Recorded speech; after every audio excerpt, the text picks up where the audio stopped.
Hello from the Sat Yoga Circle again. Let's take a couple of breaths and relax ourselves as we begin to think about the world that we find ourselves in nowadays. There's a lot going on in the world, of course. Many frightening things. We have strange climate forecasts, strange weather. The economy's just about crashed.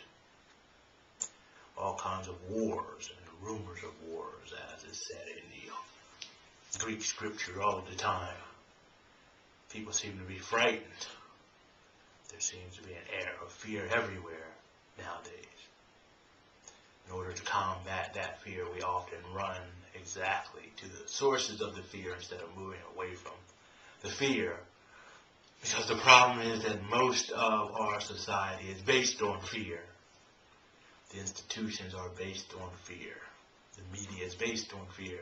And making our fear greater with the promise of relieving it by getting us to buy something. We are constantly reminded that something is wrong with us and that we can be fixed by buying what the people who have a lot of money and power would like to sell to us. This, of course, is not true. The only way that we can find peace is by going deep within ourselves and finding that ever-shining light that dwells within. The light that goes by many different names, of course. One of the names is the kingdom of heaven, or the light of the world, the light that is supposed to exist in the beautiful city of God. In Greek scripture, we are told that we are the city of God. There are reminders all the time through many scriptures that we are clay vessels holding that which is divine, that divine light inside. And when we begin to shatter those vessels, we awaken to the true self. And the light shines, chasing away the darkness. Not only chasing the darkness, but transforming the darkness or transmuting it into light itself. The only way to attain such light is by going deep within, letting go of the fear and the anger and the need to be better than others or even just as good, by realizing that we are already there. We are the light of the world.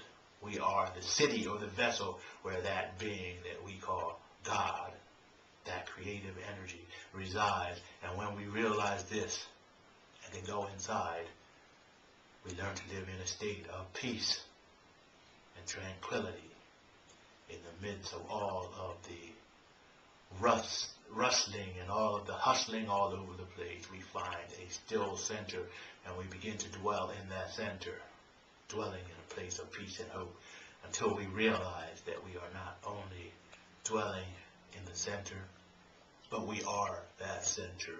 We are that sacred fire that burns and shines light and consumes all darkness, changing it to peace and hope and love.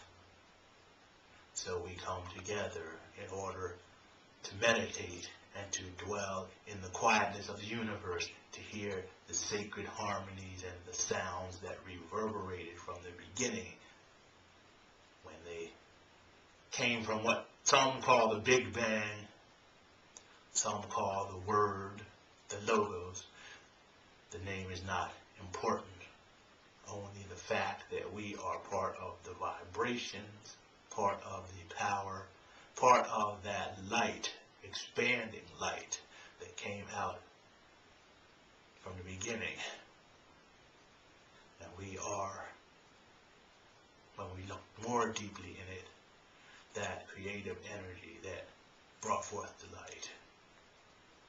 So let us close our eyes and meditate, finding that peaceful center, breaking free of the ego by stopping all of the voices, all of the socialization that has been given to us, telling us who we are, what we should look like, where we should live, so that we can be our true selves, our divine, unspoiled, untouched selves, reclaiming the beauty and the light and the love that dwells within within us, and that we dwell within the light, the God that we are. So let us meditate together.